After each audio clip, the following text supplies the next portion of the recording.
Welcome to Buckets, brought to you by FanDuel Sportsbook. I'm Matt Moore, senior NBA writer for the Action Network, joined by Sean Little. You can find him on Twitter at Chicago Flow, and Jay Money. You can follow him on Twitter at JMoneyIsMoney. This is your Wednesday best bets in the National Basketball Association. Glad to have you guys with us. Want to let you know everything we talk about today can be found in the award-winning Action Network app. Best way for you to track your picks. You get up-to-second information where the bets and money are coming in on, like pour it in right now on the Thunder. We'll talk about a little bit of that game in a little bit. As well as you get all of our great content. You get our daily betting show, Green Dot Daily, which sets your betting agenda for the day. All of our awesome podcasts. Check out Big Bets on Campus as college basketball gets rolling. They'll be covering both the end of college football and the start of college basketball. Those guys are fiends. Check it out in the Big Bets on Campus podcast feed. All right, fellas, as we always do, we're going to start with our best bets.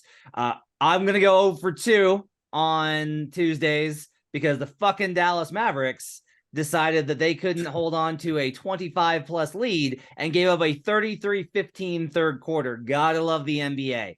Just love the NBA giving up that kind of a lead and then not being able to secure the cover at the end. Jay, let's start with you. What's your best bet for Wednesday? Yeah, I'm on Hawks +2, 1.5, whatever you can get. I think the Hawks will win this game. Celtics been teetering on a loss. I think it comes here. Okay. All right. Bold. I like it. Sean, what do you got for me? Celtics Hawks under 232.5 -110. I got a couple of things I think cross up pretty well for this game to go under. Okay. Well, I disagree, and you can shut your mouth because I like the over in this game. Love the over 232.5. I'm also on Bulls +4.5. That's going to be on our NBA bet stream, which you can find on League Pass. If you want to hear a betting view of that game, I'm going to be getting all sorts of Larry Nance props in that game.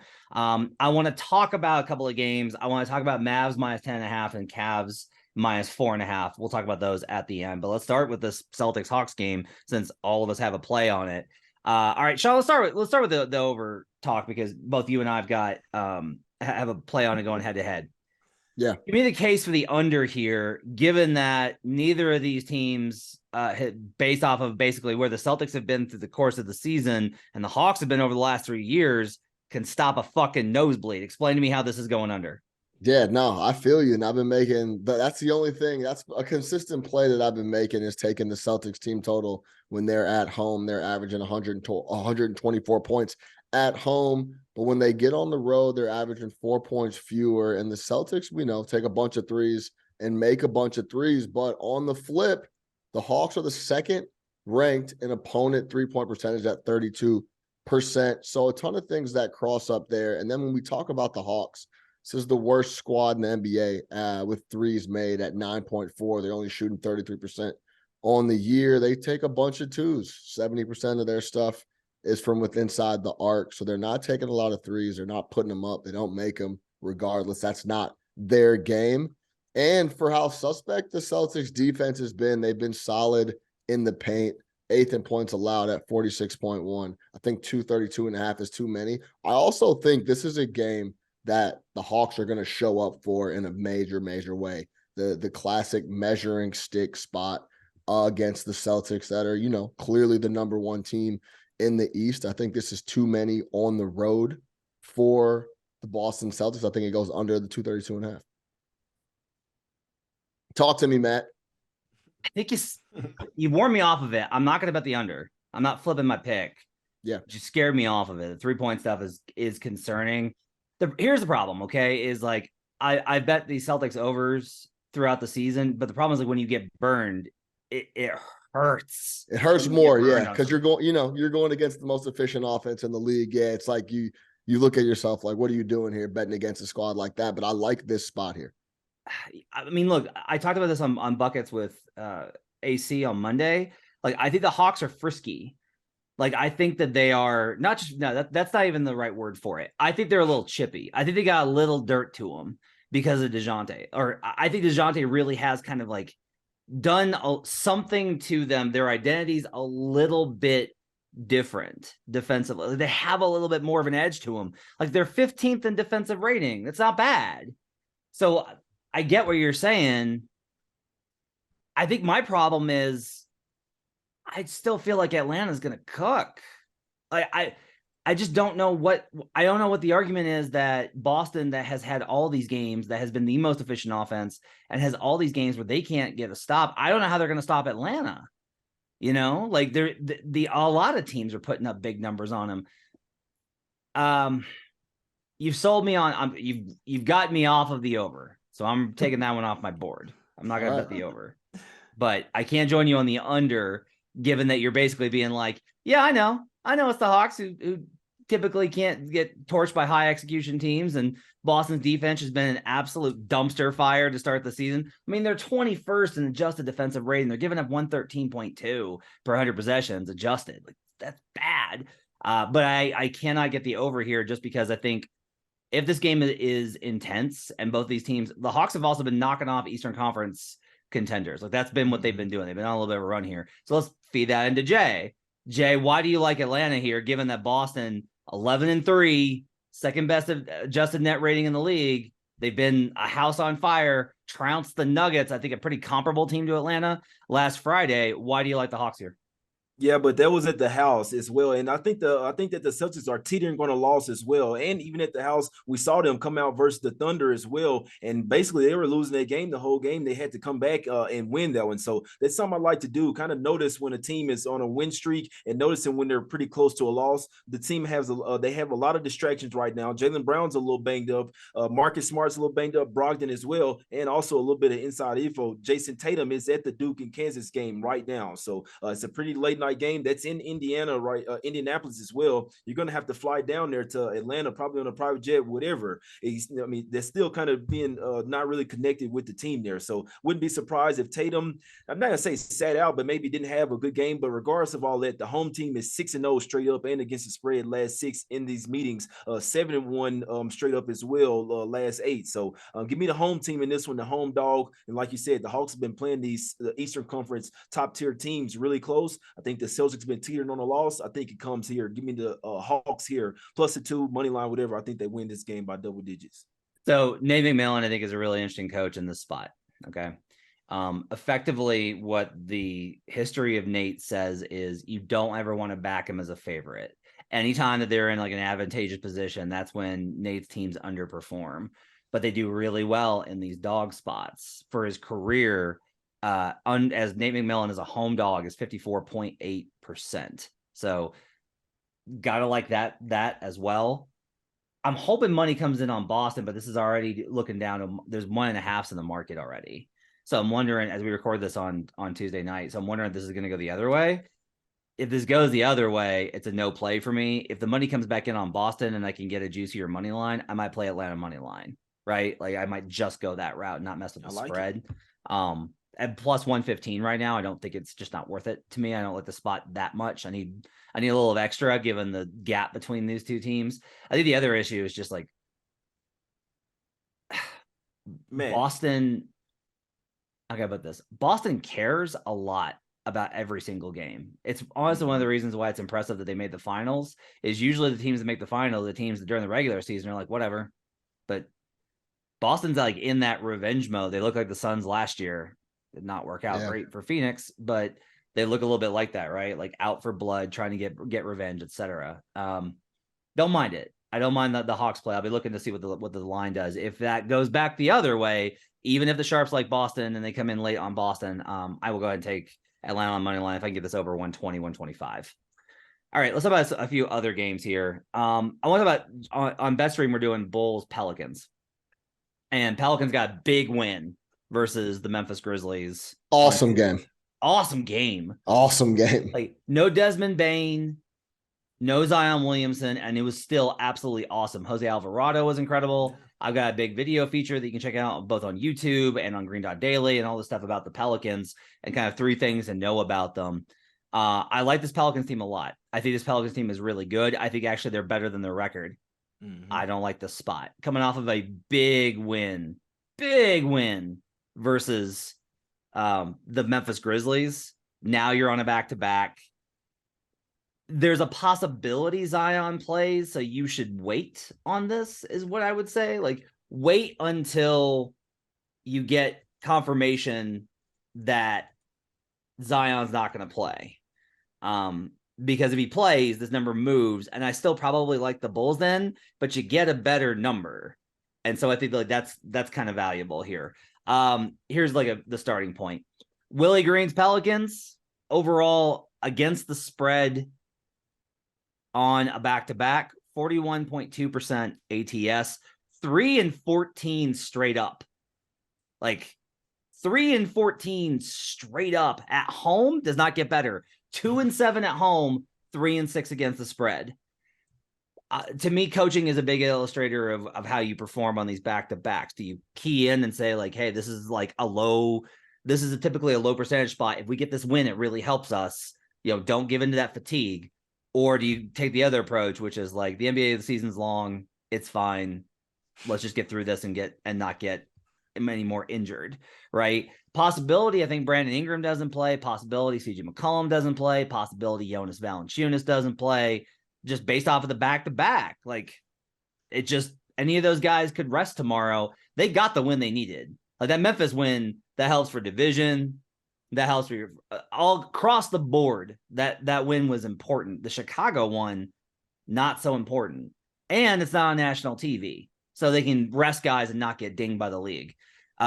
So given all that, plus I like the Bulls' style of switching. I like Ayo Dosunmu being able to kind of counter as like a fast, speedy guard to counter Alvarado in certain matchups. Patrick Williams has played really well lately. You've got DeRozan and Levine if they play. Going into like I think a pretty good matchup as far as bringing firepower here. Bulls have been a little shaky lately. I will grab the points. I'm not going to play them on the money line, but I am going to grab the points with the Bulls plus 4.5. Jay, you got any thoughts? Yeah, it's not it's not a bet that I have. You make some good points there about Willie Green, the back-to-backs. There could be something there where he's kind of telling his team, hey, look, don't get injured here or don't really put yourself at risk or whatever. But I don't like fading teams on a long homestand. That's actually it's a buy point for me. So while it is a back-to-back, they didn't have to travel anywhere. It's their fourth straight home game. I usually like to find spots to back teams that's been on a long homestand. But Bulls coming off a couple losses as well. I know after that game versus the Nuggets, there were some good quotes coming out of the locker room saying that, hey, we got to come and play better than that. So I don't like betting against a team coming off a blowout loss as well. So it's a tough game for me. I can see it going either way, so I'm off of it. All right. Sean, you got any thoughts? Yeah, it's a tough spot, man. This is my squad. I watch these guys day in and day out. I'll say this. It is really frustrating for us to come on a day-to-day bet the NBA, and every single night, the first thing we have to think about is who's going to sit? What are they going to do on a back-to-back? Is Valanciunas going to play? Is Levine going to play? It's like the only thing you can actually try to think about and figure out, and it has a big impact on what side you're going to take. I wouldn't look at the money line here for the Bulls. I'm not mad at taking 3.5, 4 points if he gets up to that number. We know how efficient and clean the Bulls can play when they're playing at a high level on offense. And it was a big spot. It felt like a playoff game. People were talking shit. Morant was giving people the little sign. Alvarado was doing the same thing. The atmosphere was really good. It is a letdown spot on a back-to-back on the very next night with the Bulls coming off a day of rest as well. Arena was hype. Okay.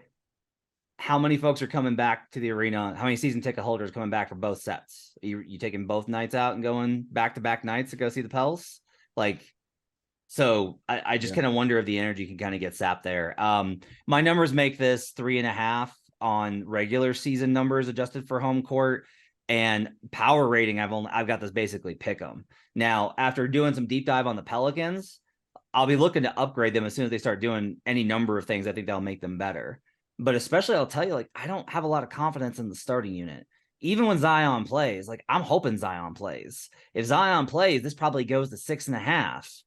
And if this goes to 6.5, I'm going to bet the Bulls again, because that starting unit with JV is a negative. They can't generate threes. A big reason they beat Memphis was they were playing small, spreading the floor. They shot more threes in that game, I think, than they have in any other game this season. They don't do that when they're playing two bigs.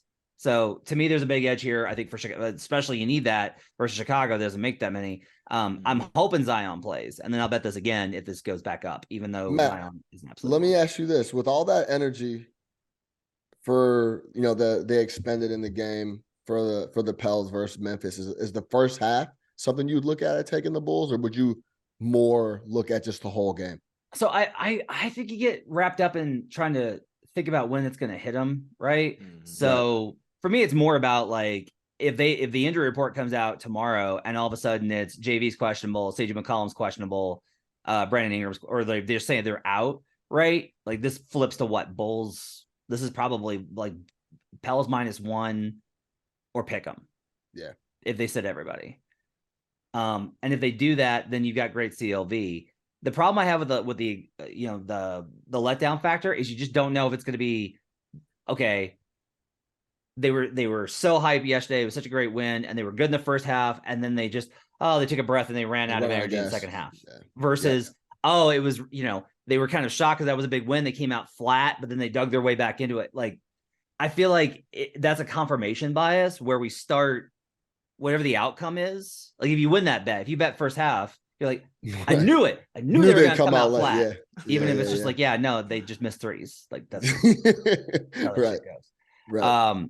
Another one I want to talk about is Mavericks. Another back-to-back spot, another home back-to-back spot. So I had Dallas last night, and they decided to again just completely wet the bed with a lead. This was honestly, but you know what? I will take responsibility.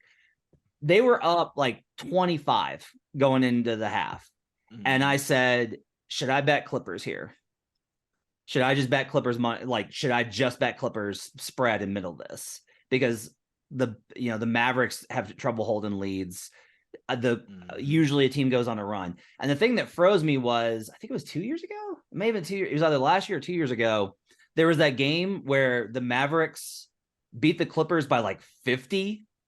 And they went up by 30 in the first half, and I bet the Clippers. I was like, "There's no like they're gonna make a run every team," and they never made a run. It just got worse, and that stuck with me. I was like, "This is the same matchup. I can't do it. I just got to hold here. Surely they can cover 7.5 with a 25. Nope, can't fucking do it." But I should have just been like, "No, every team makes a run. The gap between these two teams is not 25 points. The Mavs are gonna get lazy." You do not like the Mavericks as a favorite in general. You took them as a spot. Like part of the reason I took them in that spot was I was like, maybe the Clippers rest guys, and they didn't.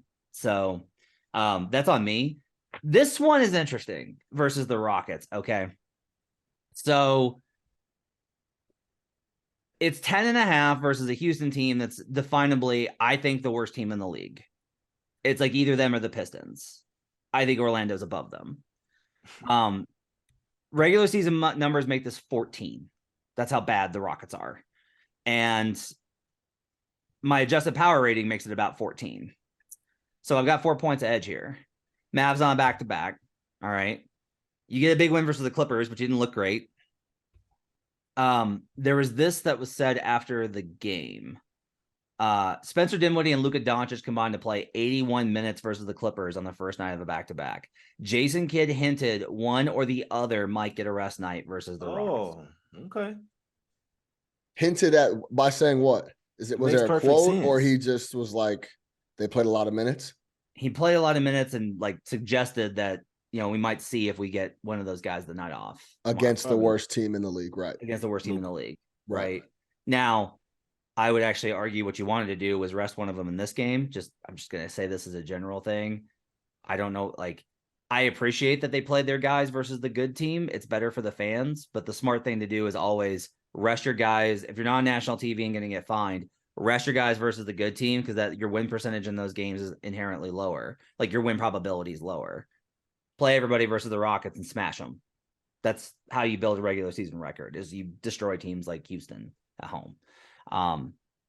The question I think here is, okay, if it's Luka, right, then this, but here's the thing, at 10.5, there's no number that this can get to that probably accounts for him. 4? Like if this goes to 6.5, is the gap between the Rockets and the Mavericks without Luka Doncic 6.5 points? Jay, what do you think? Well, I think it'll go down to somewhere around 5, in my opinion. But regardless, it's crazy because I remember Luka's worth 5.5 points of the spread. Yeah, I believe so. I believe. Yeah, it's pretty. I mean, he's one of the MVP front runners. So I Yeah. know that some players can be somewhere around 3. I mean, that's kind of a reach, but we could obviously money will push it down as well. So it's not always just the bookmakers. Obviously, they'll open Yeah. a different number, but money always. But regardless of that, I remember a spot last year where I took the Rockets in this exact same situation. It was a fade of the Mavs. They were coming off a big win, and then they had a somewhat of a look. They had another big game on deck as well, in which they do have here the versus the Nuggets. Like they have a home and home versus the Nuggets. So this would be the perfect situation to rest a guy, and also they probably feel like they can still win the game and rest one. Obviously, the Rockets have a lot of things going on, turmoil. They seem like they're kind of close to quitting on the coach. He's not a real kind of alpha male type of guy anyway. So I'm saying he's kind of like a soft-spoken type of guy. I knew that wasn't going to work out well, but regardless of that, I'd be looking towards taking the 10.5 here. That's the only way I'd play this game. Maybe if you like the Mavs, you wait to see what's going to go down, wait on the finishing lineups, then you can take the lowest number possible. But I don't even need to know that watch the post-game interviews. This is a perfect spot to rest Dinwiddie or Luka. I could definitely see Luka resting in a type of game like this. It's just no real reason to go balls to the wall here. And they're laying 10.5. I think they could play and still not cover the spread. So Rockets here plus a 10. That's the only way I'd look in this game. If you're listening to this on before the injury report comes out and your lean is Rockets, you need to bet it now. Like you need to bet it as soon as you hear this. Mm-hmm. If your lean is Mavericks, you absolutely need to wait because you're going to get a much better number either way. Like even if Spencer's out, this probably moves what, 1.5, right? Mm-hmm. So I've said this before, the standard I always use is Paul George. I'm willing to say that Luke is like a full point higher, maybe 1.5, like 4.5 points higher than that. Like your point about the money, I think is accurate here. Where this is 10.5. Luke is out, he goes to 6.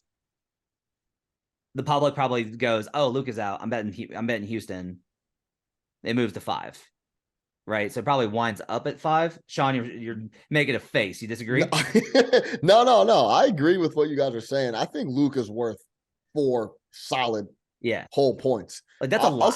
I'll say that it's a ton. But we know where his usage is and his numbers are at. We know where his props are at on a daily basis. We're talking about 50, 55.5 PRA, right? So I'll say this. If there's even a sniff of Luka not playing, I'm completely off of this game entirely. This game who knows what will happen in this game if Luka doesn't play for Dallas. We know how we know our theories we talk about it all the time. Big guys go out, all of a sudden Dallas is playing free flowing. They win the game by a dozen. They could lose by it's just it's too many moving parts for me if Luka is not playing, and then you throw in the additional main moving part of a point spread. It's too much going on. I would avoid this at all costs. But like Matt said, if you like the Rockets already, hop on it early and often because one of those guys may not play and you can get a really good number. I think if Luka doesn't play, I'm gonna bet Mavs. That's what I mean. Rockets, you could take Rockets tonight and then Mavs tomorrow, somewhere around -5, shoot for that middle. Yeah, but then if Luka plays, right, and then only moves like 8, then I'm stuck with like Luka on a back-to-back. Probably goes out celebrating the Clippers. But I think he sits. But also, let's be honest, like what Matt was just saying, if Luka doesn't play, I'm looking at the Mavs. We talked about this last week. The Mavs just like to play close games. It's not like Luka's playing and they're rolling people. They play 1-2 possession games every single night when Luka's up there putting up monster numbers. You know what I'm saying? But 1-8-1 against the spread last 10 games. There you go. You're talking about laying 10 with them. So here's a more historic look at it. Since Kidd took over, the Mavs at home versus an opponent that's got a win percentage below 50%, so they're sub 500, and the line is higher than 8. So the Mavericks favored by at least 8 at home versus a bad team. 11-3 straight up, 8-5-1, 65% ATS. So like the question is just, is this Mavs team similar enough to last year's team? Right? Because the Mavs have definitely screwed around with a lot of teams, but I don't know how many bad teams they've done that with. Like I don't know how many bad teams they've let hung around. I know that, like the answer here is we're talking a lot about this and we don't have a consensus, so it's probably a stay away. Right. The reason I think I would probably the reason I probably bet Mavs if this were to move to 5 is that's within free throw range now, right? Like definitely can see Silas fouling down 4, right? down 4 last 30 seconds. or last 13 seconds down 4 fouls. The other thing here is I just kind of wonder if the other guys, without having to basically just stand around and watch Luka dribble, if they get a little bit more free and a little bit more involved. It's not a criticism. It's not that they're better without Luka. It's that for this one game, do they step up and go like, oh, hey, like we all get to touch the ball. That's a neat idea, right? So I just kind of, now that said, they don't have any creators. I'm gonna have to really think about this one. Final one before we get out of here is Cavs plus on the road 4.5 versus the Milwaukee Bucks. This is typically an absolute 100% auto play for me on Milwaukee. I've talked about it a lot, that essentially every single time that the Bucks face a division opponent, I want to be on the Bucks. Their record versus division opponents is absolutely phenomenal under Mike Budenholzer. Since 2018-19, when the Bucks play a division opponent, they are 60-9 straight up. Okay. They are 48-21, 69.6%, 70% against the spread. At home, the Bucks are 25-11, 69% against the spread, and 33-3 versus division teams. Mike Budenholzer smashes the Central Division. You could say, look, the Central Division's been garbage since he got there, right? The Cavs were trash for years. The Bulls were trash for years. The Pistons have been trash the entire time. Indiana has been underwhelming. So, like, what does this really mean? To me, I think that there's something to be said for familiarity with opponent, that Budenholzer knows how to beat the teams that he's familiar with. And if you want to, like, a comparison, we go to NFL. Like, I'm not comparing Budenholzer to the hoodie. I'm just saying, like, Belichick gets it done versus all those division teams. Okay? Familiarity with opponent, I think, matters. My issue here is the injury report. So Drew missed the last game. Chris is still questionable. Might play. Like, it would not shock me if Chris Middleton was upgraded to probable or played in this game. They would just list him as questionable tomorrow morning, and he played in this game. Giannis played the last game, so he should be good to go. The rest of the guys in the last game, they've got injuries, but it was just a rest night versus the Hawks. If they play everybody, this line goes up, but I still probably like the Bucks. I got to know who's playing. But if the Bucks are playing, I want them in this spot where I do think that I think everybody's still going to be suckered in by Cavs that looked really awesome. Cavs have been so good. Cavs are banged up. They're off that road trip. They're tired. Like, that's apparent with them and the Jazz that both started hot. They're both tired teams. They gave Donovan Mitchell and Jared Allen the night off the other night, so they'll be a little bit more rested. But that to me says that the entire team's a little tired. Jay, I kind of like the Bucks in this spot if I can get a good injury report. You look skeptical. I've been itching to talk about this game. I couldn't wait because 9 of those losses that you were talking about, 3 of them have came to the Cavs, man. I think the Cavs are going towards owning the Bucks. Let's just put it this way. They're lucky that Jared Allen is not in this game. I'd probably have a bunch of money on this game. Let's put it that way. I was looking ahead to this game. I wanted Allen to be in there. The Cavs are on no losing streak. I'm still leaning the Cavs. It's nothing against you, Matt, but Cavs off 4 straight losses. I think they're a perfect matchup for the Bucks. It's just I really need both trees down there. I do think that Mobley can guard Giannis as well and stop him, but you really need Allen down there. That's the main thing to stop him. So that definitely goes to your way, Matt. So Drew Holiday should be playing this game. He did practice. Let's see. Grayson Allen, I don't believe he did practice. He is still questionable though. Pat Connaughton did practice, so he should be back as well. So don't be surprised if Connaughton and Drew Holiday are back after taking full practice. Should be back. If you like the Bucks, you probably want to take it early. But let's just put it this way: if Allen wasn't out, I'd have a huge bet on the Cavs in this one, and I still lean their way. I think the Cavs are better than the Bucks this season, and I think they're a sleeper to win the division as well. Don't let the Cavs get healthy because they're going to start back mowing down the rest of the teams. Now, oh man, I'm so pissed that Allen's out here, but I still lean Cavs. I still lean Cavs. I'm sorry. At home, the Cavs have, listen, under Budenholzer, have 1 win against the Bucks. They have 1 win against the Bucks last year. I'm just saying they beat them 3 straight times. In December, they beat them. when the Bucks were basically still trying to get everybody healthy and screwing her. Like that was a messed up season for them. That's kind of my thing is the Cavaliers had this big coming out party last year. The Bucks had a season where they were basically, they didn't screw around. They got healthy, but Brooke wasn't back. They took all that time and then March on, they just killed everybody. They basically waited till All-Star and then just went on a rampage. I still think the Bucks are better. Like you got to believe that the Cavs are especially, I'll say this at 4.5. So you would take it 4.5. I'd still take the Cavs. I think the Cavs are matchup nightmare for the Bucks. Like I said, if Allen, even without Allen, I think they can really match up well. Even if Giannis goes for 4 to get whatever he wants, they won't be able to stop LeVert. They won't be able to stop Garland or Mitchell. Whoever is They're the best defensive team in the league. The Bucks are the best defense in the league.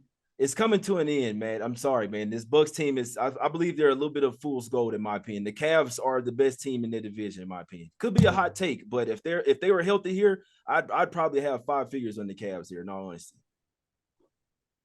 We flip home court. This is pick 'em. So it makes sense that if you think the Cavs are better, that this is a great spot. Jay, you got any thoughts on this? Yeah, and I think you're talking to me, but I believe. Sorry, Sean.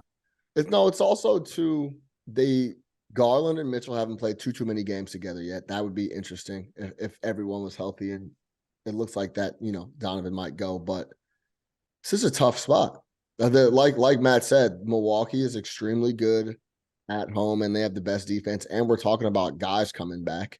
And then we're talking about Cleveland missing the tree, as Jay said, in Allen. It's a really difficult spot. I hate this feels like a game that Cleveland's going to show up for, though, coming off 4 straight losses. Oh, yeah. So it would be this is an extremely tough spot, similar to a really tough spot for me when I was looking at Phoenix -2, -1.5, depending on where you're looking at Golden State. I mean, does Golden State picking up their first road game in Phoenix sound plausible? Not really, but then Phoenix also looks lost without Chris. It's a tough spot. And I think Milwaukee and Cleveland here is a tough spot as well. Chris is questionable. I thought he was going to play in that game the other night. That's why I had Suns money line, because I was like, oh, Chris will play. Like, he's questionable. And then he didn't play. And I was like, God damn it. And then they still could have won that game. So as we record this, there is no, and I know we weren't even talking about this game, but I just wanted to get that in there. As we record this on Tuesday night, there isn't any Devin Booker props up yet. I could see Devin having a really big game at home, coming off a frustrating loss where no one got to the free throw line. They had 4 attempts in Miami. I could see Devin having a huge game here against the Warriors at home. In the Action Network app, 75% of the tickets and 93% of the early money is on the Suns -1.5. So by the time we record this gets out, this probably could be 2.5. Yeah. If Chris plays, then it probably goes to what, 4.5? Yeah, I would say, yeah. So that's interesting. If the notification pops up that I have bet on the Warriors, I want someone to slap me. I need someone to It's coming. It's coming. Because I'm going to see 4.5 and I'm going to talk myself into it based off of how much I like the Warriors matching up with Phoenix. I liked it all last year. It's been a big deal for me. All right, this is a good episode. I think we got a lot of information on how to bet here. Got you some best bets for the night. So I was on the Celtics Hawks over. I'm now no play on that. Sean's on Celtics Hawks under 232.5. Yep. 232.5. Is there a number that you don't like that at? I wouldn't mess around with it lower than probably 231.5, 231 at the very bottom, but okay. I really like 232.5. I think it's going to be a really grinded out Atlanta Hawks were here type of game, and they're going to try to prove something to the Celtics. Jay likes Hawks +2, and do you like them on the money line as well? Yes, sir. Yeah, the Hawks could close this one -1, and I'd still take Hawks here. Okay, he likes Hawks straight up spread and the money line. Mavericks, I'm gonna bet the Mavericks if Luka doesn't play. I'm gonna stay away if he doesn't, and we'll see how that goes. We'll see what I say about that on Friday's episode with Brandon. And I will say I will probably wind up betting Bucks -4.5. I will. That's Bucks at any number is probably after I look at the injury report, I will decide. But I'm gonna be on Bucks in this game, and we'll see if Jay's right and the Cavs are indeed the better team. All right. Fun episode. Thanks for joining us, everybody. Give us those 5-star reviews. Let us know what you think about all of our debates here. Follow us on Twitter. Jay's on Twitter at JMoneyIsMoney. Sean's on Twitter at Chicago Flow. I'm on Twitter at HP Basketball. We'll see you guys again tomorrow with another episode of Best Bets. Let's get buckets.